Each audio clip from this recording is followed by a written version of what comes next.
अपने स्थान पर बैठ करके ही मौन रख करके अपने अपने आराध्य देव का स्मरण करते हुए उन सबको श्रद्धांजलि देंगे। उसके बाद मैं आज अपनी बात प्रारंभ करूंगा।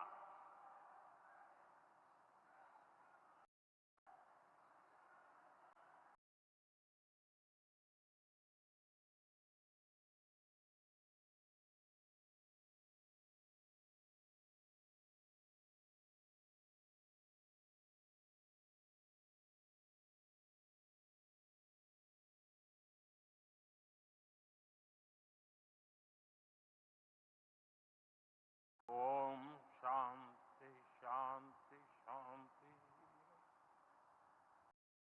बिहार के राज्यपाल आरिफ मोहम्मद खान जी,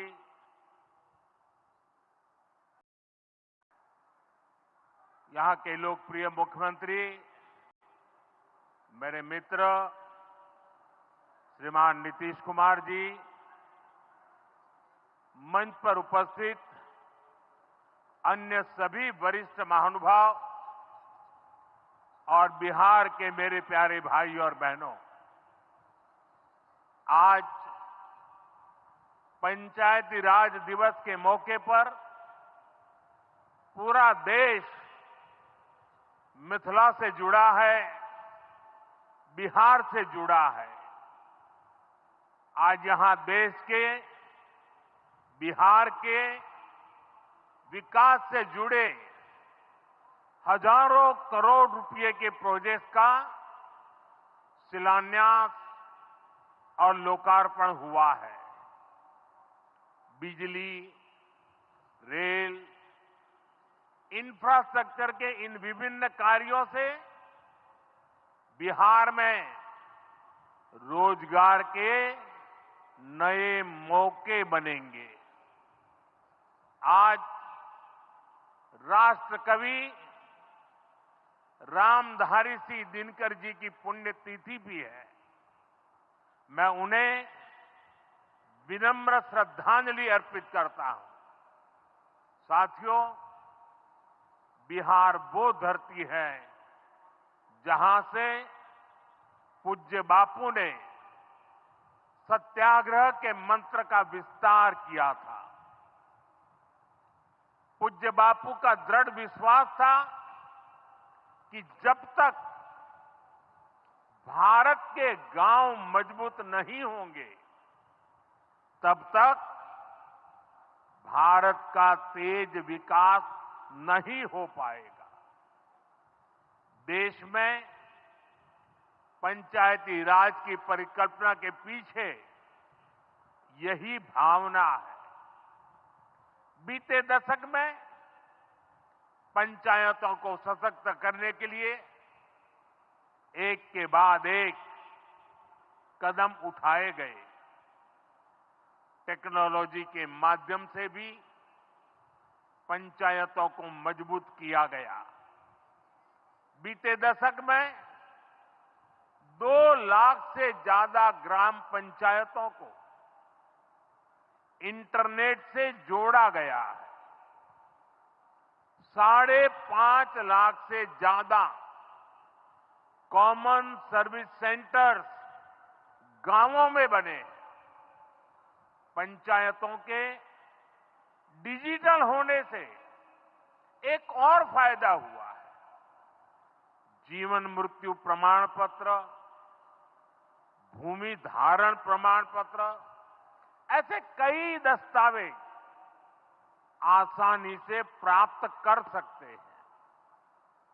आजादी के अनेक दशकों बाद जहां देश को संसद की नई इमारत मिली, वहीं देश में 30,000 नए पंचायत भवन भी बनाए गए।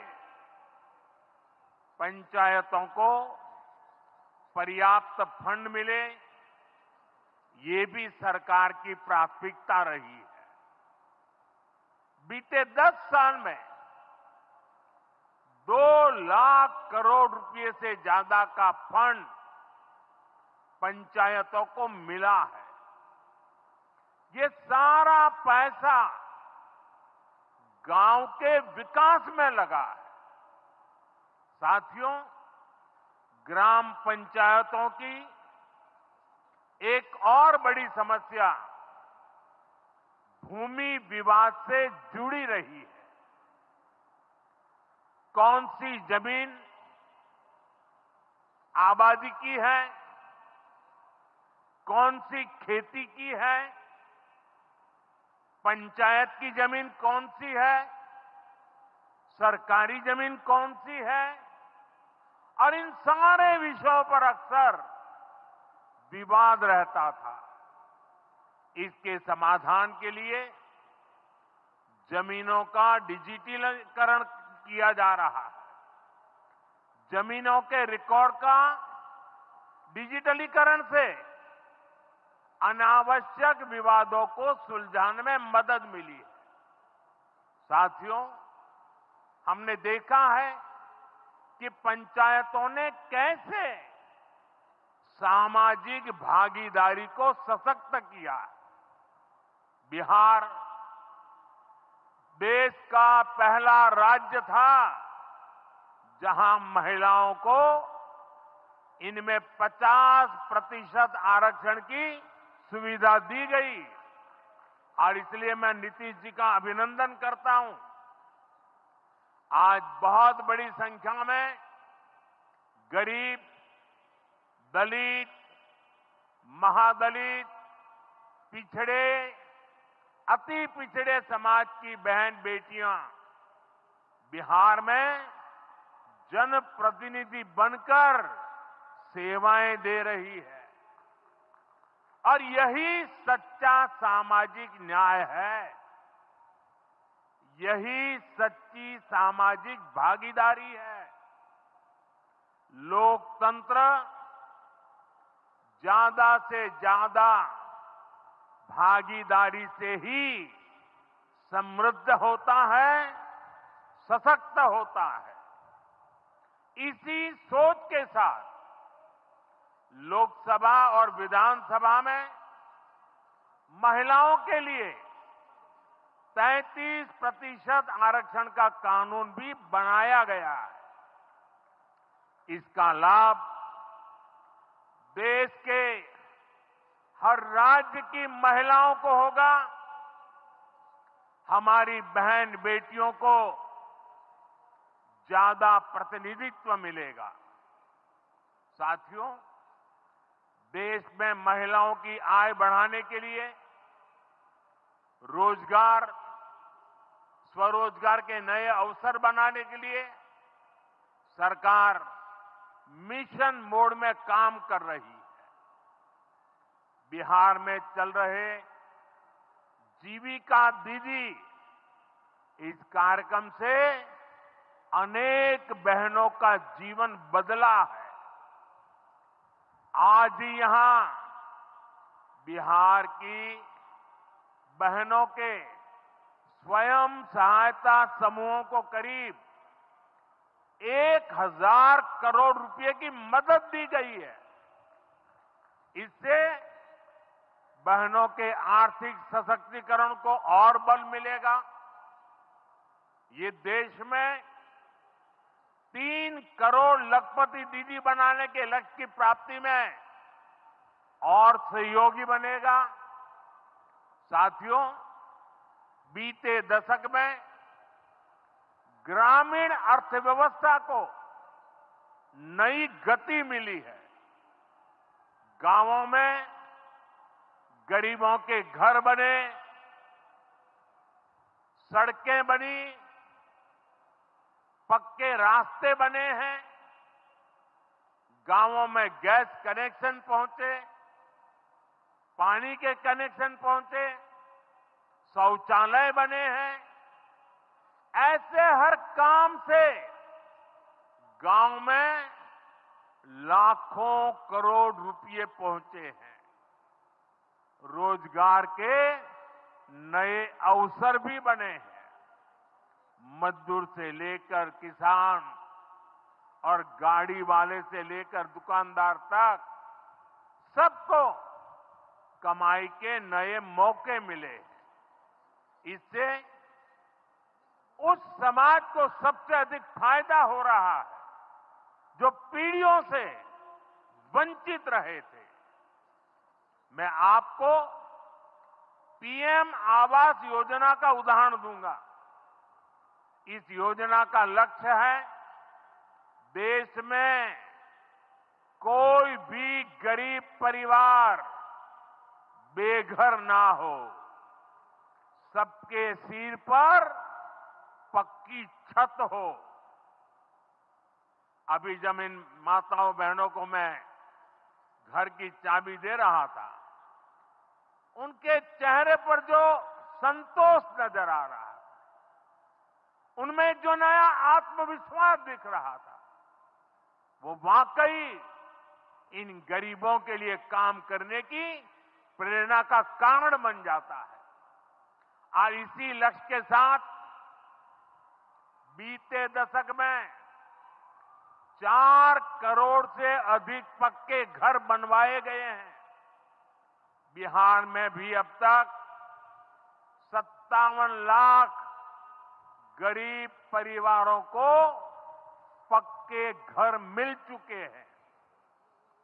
ये घर गरीब, दलित, पिछड़े, अति पिछड़े, पसमानदा परिवार, ऐसे समाज के वंचित परिवारों को मिले हैं।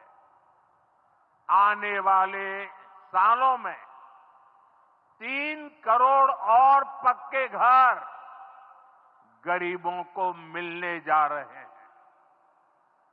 आज ही बिहार के करीब 1.5 लाख परिवार अपने नए पक्के घर में गृह प्रवेश कर रहे हैं। देश भर के 15 लाख गरीब परिवारों को नए घरों के निर्माण के स्वीकृति पत्र भी दिए गए हैं। इसमें भी 3.5 लाख लाभार्थी ये हमारे बिहार के ही हैं। आज ही करीब 10 लाख गरीब परिवारों को उनके पक्के घर के लिए आर्थिक मदद भेजी गई है। इसमें बिहार के 80,000 ग्रामीण परिवार और 1 लाख शहरी परिवार शामिल है। साथियों, बीता दशक भारत के इंफ्रास्ट्रक्चर का दशक रहा है। ये आधुनिक इंफ्रास्ट्रक्चर विकसित भारत की बुनियाद को मजबूत कर रहा है। देश के 12 करोड़ से अधिक ग्रामीण परिवारों के घरों में पहली बार नल से जल पहुंचा है। 2.5 करोड़ से अधिक घरों में बिजली का कनेक्शन पहुंचा है। जिन्होंने कभी सोचा नहीं था कि गैस के चूल्हे पर खाना बनाएंगे, उनको गैस सिलेंडर मिले हैं। अभी हाल में आपने खबर पढ़ी होगी, लद्दाख और सियाचिन में जहां सामान्य सुविधाएं तक पहुंचानी मुश्किल होती है, वहां अब 4G और 5G मोबाइल कनेक्शन पहुंच गया है। ये दिखाता है कि आज देश की प्राथमिकता क्या है। हमारे सामने आरोग्य जैसे क्षेत्र का भी उदाहरण है। कभी एम्स की तरह अस्पताल दिल्ली जैसे बड़े शहरों में ही होते थे। आज यहां दरभंगा में ही एम्स बन रहा है। बीते 10 सालों में देश में मेडिकल कॉलेज की संख्या करीब करीब दोगुनी हो चुकी है। यहां झंझारपुर में भी नया मेडिकल कॉलेज बन रहा है।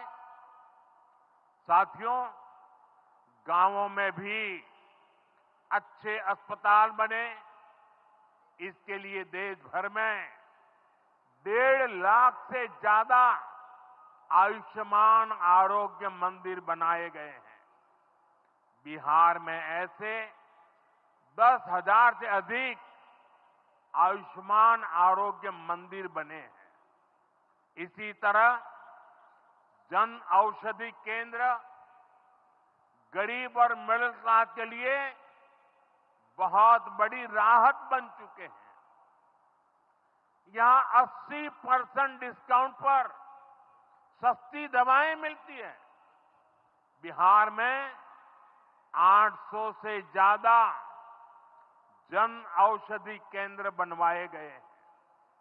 इससे बिहार के लोगों का 2,000 करोड़ रुपया दवाई पर होने वाला खर्च बचा है। आयुष्मान भारत योजना के तहत भी बिहार में लाखों परिवारों का मुफ्त इलाज हो चुका है। इससे इन परिवारों को हजारों करोड़ रुपयों की बचत हुई है। साथियों, आज भारत रेल, रोड, एयरपोर्ट जैसे इंफ्रास्ट्रक्चर से भी बहुत तेज गति से जुड़ रहा है। पटना में मेट्रो का काम चल रहा है। देश के 2 दर्जन से अधिक शहर मेट्रो सुविधा से जुड़े हैं। आज पटना से जयनगर के बीच नमो भारत रैपिड रेल की शुरुआत भी हुई है। इससे पटना से जयनगर के बीच का सफर बहुत कम समय में पूरा हो जाएगा। समस्तीपुर, दरभंगा, मधुबनी और बेगूसराय के लाखों लोगों को नमो भारत रैपिड रेल से मदद मिलेगी। साथियों, आज यहां अनेक नई रेलवे लाइनों का उद्घाटन और लोकार्पण हुआ है। सहरा से मुंबई तक आधुनिक अमृत भारत ट्रेन शुरू होने से हमारे श्रमिक परिवारों को बहुत सुविधा होगी। हमारी सरकार मधुबनी और झंझारपुर से ऐसे बिहार के दर्जनों रेलवे स्टेशनों को भी आधुनिक बना रही है। दरभंगा एयरपोर्ट से मिथिला की बिहार की एयर कनेक्टिविटी बेहतर हुई है। पटना एयरपोर्ट का भी विस्तार किया जा रहा है। विकास के इन कार्यों से बिहार में रोजगार के नए अवसर बन रहे हैं। साथियों, हमारे किसान ग्रामीण अर्थव्यवस्था की रीढ़ है। ये रीढ़ जितनी मजबूत होगी, गांव उतने ही मजबूत होंगे, देश उतना ही सशक्त होगा। हम सब जानते हैं, मिथिला का कोशी का एक क्षेत्र बाढ़ से बहुत परेशान रहा है। सरकार बिहार में बाढ़ के प्रकोप को कम करने के लिए 11,000 करोड़ रुपए खर्च करने वाली है। इससे बागमती, धार, बूढ़ी गंडक, कोसी पर बांध बनेंगे। इससे नहरों का निर्माण होगा, नदी के पानी से सिंचाई की व्यवस्था होगी और हर किसान के खेत तक पानी पहुंचाने का इंतजाम भी होगा। यानी अब बाढ़ की परेशानी भी कम होगी खेतों तक पर्याप्त पानी भी पहुंचेगा। साथियों, मखाना आज देश और दुनिया के लिए सुपर फूड है, लेकिन मिथिला की तो ये संस्कृति का हिस्सा है। इसी संस्कृति को हम यहां की समृद्धि का भी सूत्र बना रहे हैं। हमने मखाने को जीआई टैग दिया है, यानी मखाना इसी धरती का उत्पाद है। इस पर अब आधिकारिक मोहर लग गई है। मखाना रिसर्च सेंटर को भी नेशनल स्टेटस दिया गया है। बजट में जिस मखाना बोर्ड की घोषणा की गई है, वो बनने से मखाना किसानों का भाग्य बदलने वाला है। बिहार का मखाना दुनिया भर के बाजारों तक सुपर फूड के रूप में पहुंचेगा। बिहार में national institute of food technology and management भी बनने वाला है। इससे यहां के नौजवानों को फूड प्रोसेसिंग से जुड़े छोटे उद्यम लगाने में और मदद मिलेगी। साथियों, खेती के साथ साथ मछली उत्पादन में भी बिहार निरंतर आगे बढ़ रहा है। हमारे मछुआरे साथी अब किसान क्रेडिट कार्ड की सुविधा का लाभ ले पा रहे हैं। इससे मछली के काम में जुटे अनेक परिवारों को लाभ हुआ है। पीएम मत्स्य संपदा योजना के तहत भी बिहार में सैकड़ों करोड़ रुपए के काम हुए हैं। साथियों,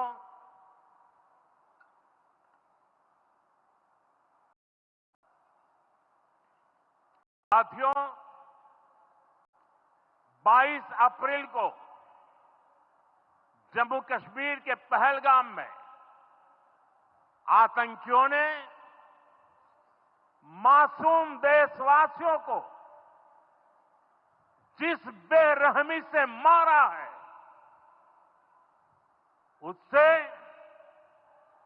पूरा देश व्यथित है। कोटि कोटि देशवासी दुखी हैं। सभी पीड़ित परिवारों के इस दुख में पूरा देश उनके साथ खड़ा है। जिन परिवारजनों का अभी इलाज चल रहा है,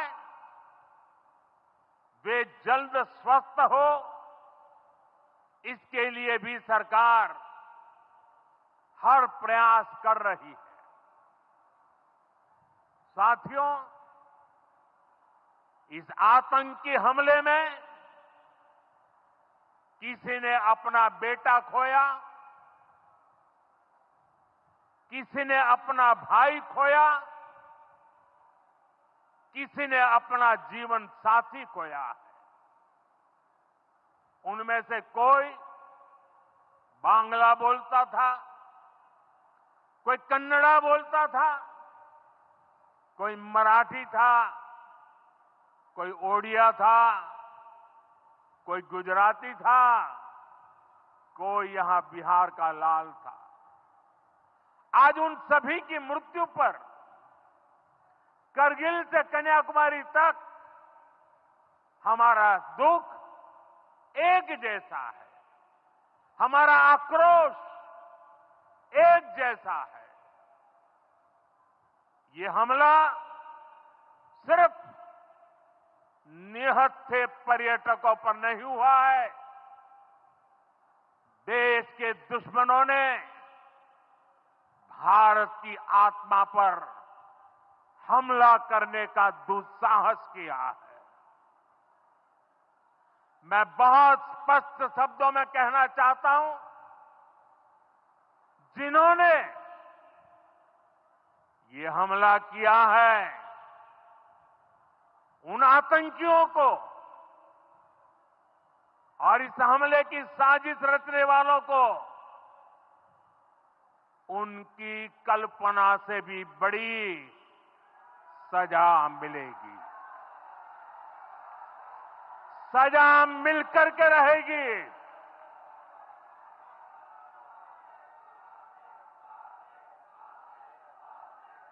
अब आतंकियों की बची खुची जमीन को भी मिट्टी में मिलाने का समय आ गया है।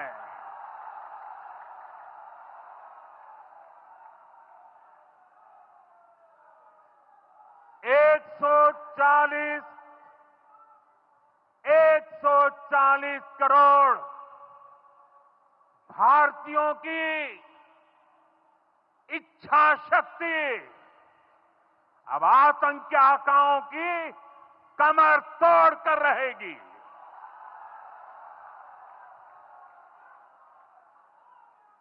Friends, today from the soil of Bihar,